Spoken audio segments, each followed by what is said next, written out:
guys, welcome back to my channel. I apologize for the mess behind me. This is my office, also where I homeschool, also general pile of junk that needs to be taken care of for the week. So I have a costume that needs mending back there and some other stuff that I probably won't get to. But I wanted to update you on what I read this week. So I started with A Good Girl's Guide to Murder, which was kind of a carryover from last week, and I've just decided that I am not going to bother finishing it. So that will be my DNF. And then I read Wrong Place, Wrong Time and Rebecca. So I feel like those were good for this season. Definitely Rebecca has that like spooky gothic atmosphere, so I thought that would be perfect for October. But let me get into just a brief overview of each book, what worked, what didn't, why I DNF'd A Good Girl's Guide to Murder. So let's talk about A Good Girl's Guide to Murder and why I ended up DNFing that one. Because this is YA, it is very obviously YA. And my problem with a lot of YA novels is that authors don't seem to think that we're smart enough for subtlety with the YA novels. So you end up with a lot of characters that are caricatures and it doesn't help the story. You have in this one, the girl who is going to investigate a crime in her small town. I believe it's a small town. This problem is too with this is that this book has like two versions. So one is the Americanized version and then one is the original, like I'm guessing UK version, which threw me off because I don't know which one I got. And then I was reading some things where it's like some names were changed, places were changed. And it was very confusing because I was trying to figure out like which version I had. But yeah, I don't know why the author wouldn't think that American teens could understand something set in the UK. Like it's not that different, but whatever, you know.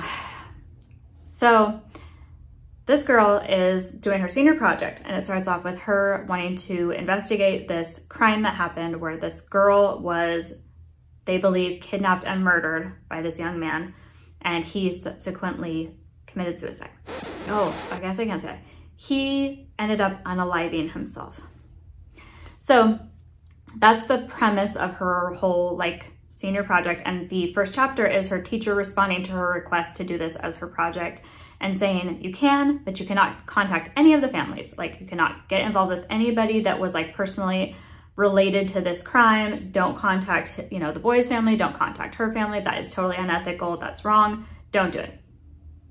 So of course the first chapter after that, like the, you know, her introductory chapter is her going to the family of this boy who supposedly committed this crime to interview them and talk to them.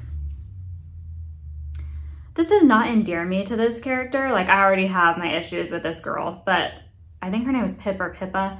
And I thought like, why would you do that? It's so ridiculous, but it's already setting her up as like this, she knows better, Mary Sue, she's gonna find out the answers to this crime because the, you know, cops and everybody else are too stupid. The journalists in the crime, like who report on the crime were racist and she's the only one that's good. She's so smart. She's so like, you know, she's not racist. I don't understand why they would need to set that up. But it's like very obvious, like setting her up as like this, oh, I'm very like righteous and everyone else is just scum, basically. Which once again, no subtlety, I don't like it. She has an interview with a reporter who had reported on this crime and it's so unrealistic because no paper would publish anything that hinted at them having a bias, especially against someone accused of murder. They're not going to open themselves up to a lawsuit by saying, you know, well, we think he did it basically, which is, you know, she basically gets this guy to admit, well, yeah, I was really biased in my reporting because I'm racist. Like it's not subtle. It is that blatant.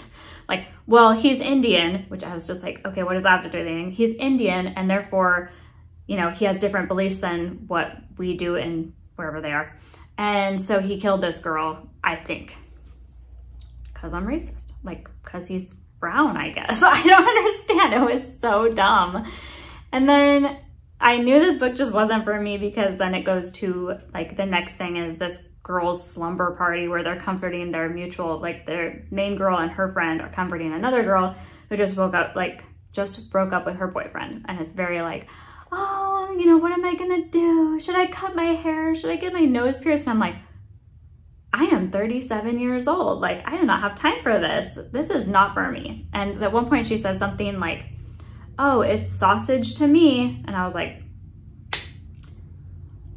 okay. And they explain that away with like, she has some German relatives and it's a common German expression. And I was like, they're so like trying so hard to, I'm not like other girls, this girl, that it's painful. It was awkward. I didn't like it. I just could tell that the way that she was going to solve this crime was going to be like completely and utterly ridiculous, because already it was so over the top with like, well, you know, they think that he did this because he's Indian, and they're like, oh, he's, you know, the reporter's biased because he's racist and she's good. And, you know, we kept this whole setup of just ridiculousness. Plus, she just believes that he's innocent, not based off of anything, just no, like, there is clear evidence that he is guilty, which I'm sure will end up being planted or, you know, whatever. Like, I'm sure it's not real, but there is a lot of evidence. So she doesn't have any logical reason, but we don't need logic. We need feelings, we need emotions. That's what we need in here. Not for me. Sorry. I don't mean to be ranty about it. It just didn't work for me. So the next one is gonna be Wrong Place, Wrong Time. And this one is, I got it because it seemed really interesting, and I thought it would be perfect because it's set like, I think it's supposed to be the day before Halloween, and she's like carving a pumpkin, the main character, who's older. I think she's supposed to be like in her early 40s, and she's waiting for her teenage son.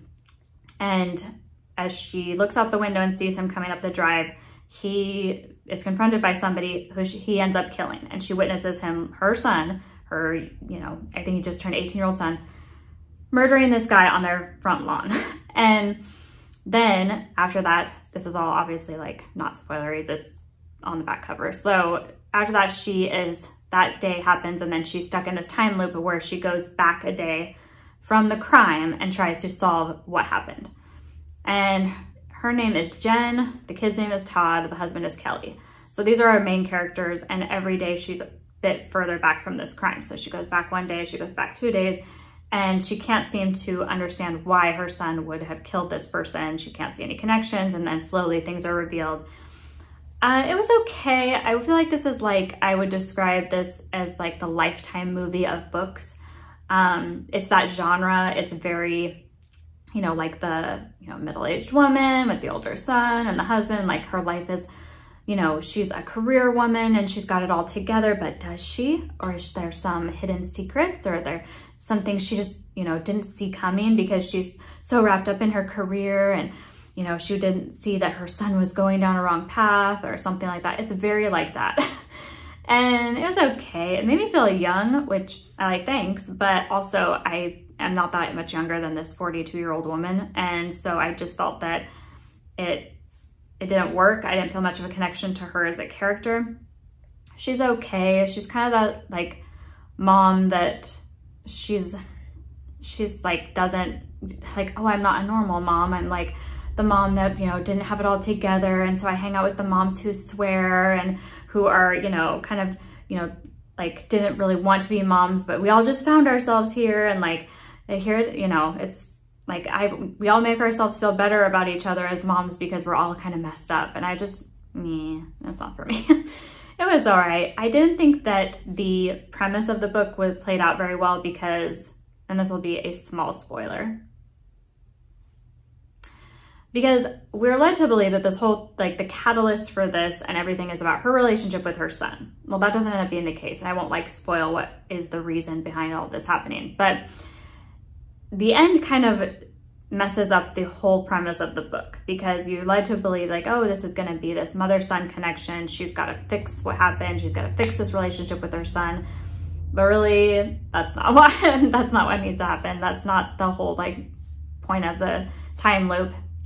And I think the issue with time loops is that you have to be smart enough to write it to where it makes sense. Whereas, spoiler, she's writing it so that she goes back and things that she changes doesn't affect the future, except for one thing, except for when she needs it to change something in the future, which is convenient. It's very, very convenient to the plot.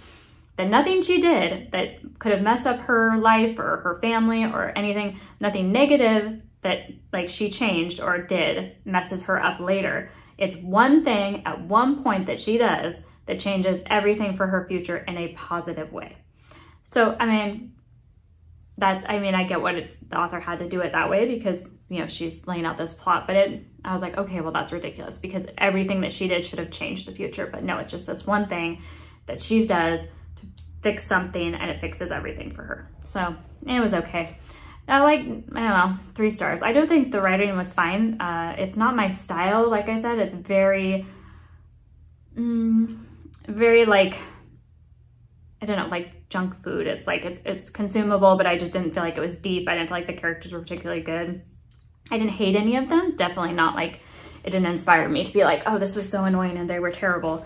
Jen is just not like a character I connected deeply with. And then the other characters just didn't.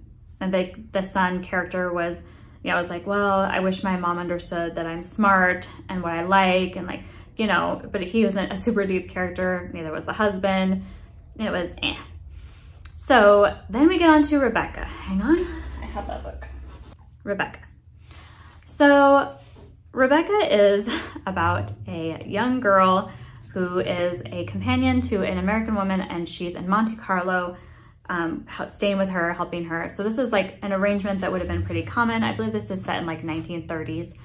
I'll put the publishing date here. And if a young woman didn't have like family and stuff like that, you know, she's by herself, there was not like a ton of options. So she's going to be a companion to an older woman. So this woman didn't have family to travel with her. This young girl goes with her, does everything for her, arranges things, eats with her, you know, goes and visits these places like Paris or Monte Carlo or different things. And it's like, oh, this is my friend, but not really. Like there's very much a class distinction. Like she's never going to be on the same level as her, you know, as this lady that she's with. She's definitely like, so she definitely is going to be like, you know, she's like a high-end servant, like very like only really, you know, more wealthy people are going to have a companion that just travels with them to like do their bidding and take care of them. So that's her job. She does not have a name. This is the main character of this book. She does not have a name because, as the author apparently believed, that it just got too difficult for her to provide her with a name, so she didn't bother. So we don't know her name. She just is the main character of the story who is a companion to this woman, and she meets a wealthy man who's a widower. So his wife died, and he is staying in Monte Carlo, and he seems a bit jaded and kind of, you know, she doesn't really know what to think of him. And so they start spending time together so the lady that she is a companion to gets sick. And then because the lady has a nurse, she doesn't need her. So this girl has more free time to go, and she ends up spending time with this man whose name is Max de Winter. And it's like, I don't know. I don't feel like this is like kind of said to be a gothic romance. I didn't really feel that very much. I don't feel like there was any kind of chemistry between the main character and Max. They are together, and he says he wants to marry her when her time is up and they're gonna leave, and they've been spending you know, time going out and talking, and she's in love with him. She's super duper in love with him. But I don't know, you don't get much like feeling that he really cares about her, and a lot of the times their interactions are described as her feeling like he treats her like a dog, like, you know, patting her, giving her attention when she requires it. But it's like, I like you because you're around. I like you because you're there when I need you. But, you know, like I give you as much attention as I would a pet. So yeah, endearing, very endearing. So the main character goes back to Max's home, which is a estate called Manderley, and things start to take a turn because of the previous wife, Rebecca, who kind of overshadows all of their happiness, and she becomes so important in the mind of the main character that it affects her daily life. Everything becomes, well, Rebecca did this, and everyone loved Rebecca, and this woman is very, very timid and shy and basically the opposite of Rebecca. So she compares herself constantly to this woman who's dead, but who may as well be alive for all of like the, you know, impact she's having on these people. There's a lot I could say about this book. I don't want to give too much away because it starts to get very spoilery very quickly. I felt like the main character was hard to sympathize with because she is so weak.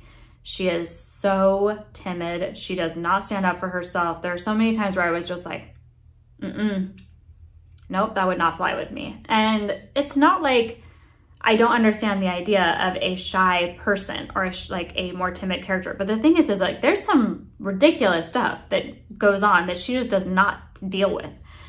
And her whole thing seems to be like, I only care about, you know, Max and whether he loves me and whether I'm, you know, as important to him as Rebecca was. And it starts to feel pretty pathetic that she's so like obsessive about this woman who's not there and that she can't seem to live her life normally because she's just always comparing and she's always thinking about what other people think about her and she can't just be happy. So the other thing is that as far as class distinction, like she would have been much, you know, I mean, like Max is a very wealthy man with an estate. So that he marries her, you know, kind of would have been like, ooh, that's a little bit iffy. But also then there's another class distinction where when she goes and is living in the house, there's the head servant, Mrs. Danvers, who's the housekeeper. And Mrs. Danvers treats her like not well, doesn't like, she gives the appearance of like, oh, well, I'm respecting you, but she doesn't. And there's some shady stuff that goes on with Mrs. Danvers, but also there's like no reason for her to take it because she would understand class distinction. And as the woman of the house, there's no reason she would be like, oh, I'm lower than Mrs. Danvers.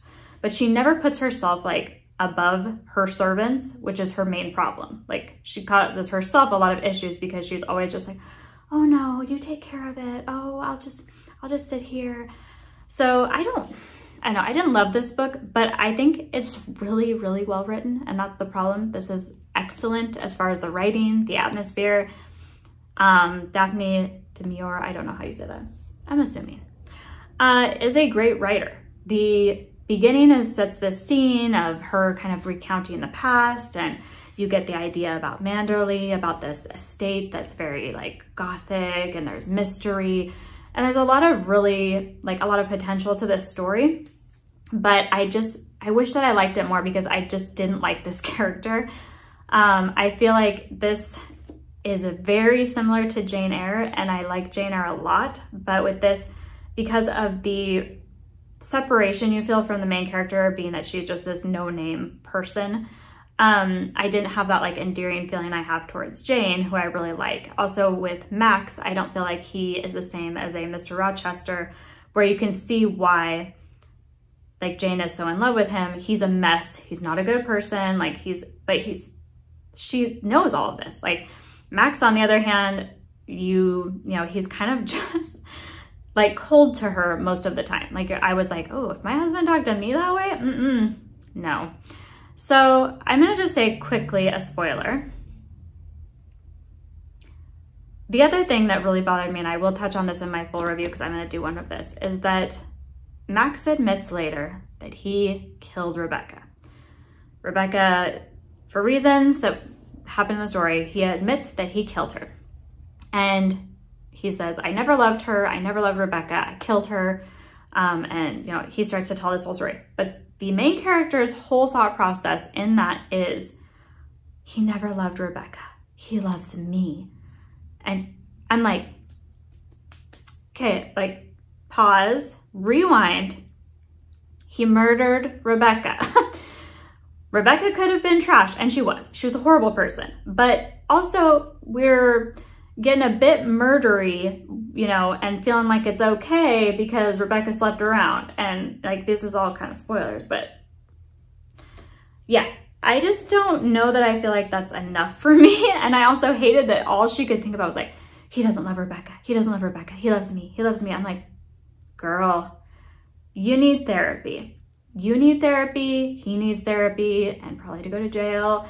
Like, everybody in this book could have done with some therapy. And that's the other thing that's difficult about this, is that this book is in the 1930s, not like the 1800s. And so it definitely has that, like, you're hearing about, like, they're in cars, there's telephones. It definitely has like a more modern feel that doesn't lend itself to this like, oh, well, she was a woman back in that time. And yes, I understand the 1930s are still the 1930s. Like, it's a different time. But it's much more difficult for me to wrap my head around her just being like, well, my husband murdered his first wife, but he loves me. And that's enough. I'm like, oh, no, it's not. So yeah, that's Rebecca. I will recommend this because I think this is an amazingly well-written book. I think the way that she writes a scene and the atmosphere and everything is perfect.